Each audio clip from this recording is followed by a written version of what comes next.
You know, I didn't work here last night. I was going to, but dinner took a little bit longer than I thought. And I'm going to finish up this morning. Now, I already put this in the housing. This is the old air conditioner. And I look at the box, and there's a little notch on the styrofoam inside the box. And so I'm going to set it like that. And I'm just going to tilt this up like this and slide the box in here like that. Now I can tilt it. I can tilt the whole box up like that. Then I can kind of hang on to it here, grab this and lift it up because there's a certain notch in there for the styrofoam, and I've got it right there. And that's how you can box up your old one.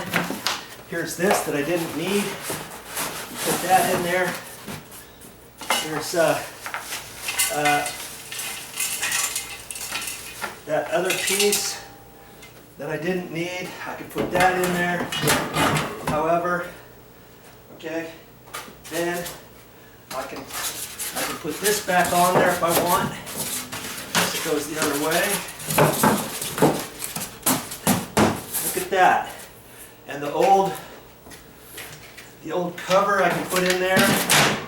There, it's all ready to go back. You can take it to the recycler that way. Easier to load up in your car, your van, your truck. Just like that. Now if you have a dolly, I got this at the store, it was like 20 bucks. If you're going to move it all around, or you have to move it quite a ways, I take it like this, and then I can tilt this up. Put this all the way under. You can put it up at an angle, kind of hold it, and it comes on. Put my feet right on the wheels, and away you go. Have fun.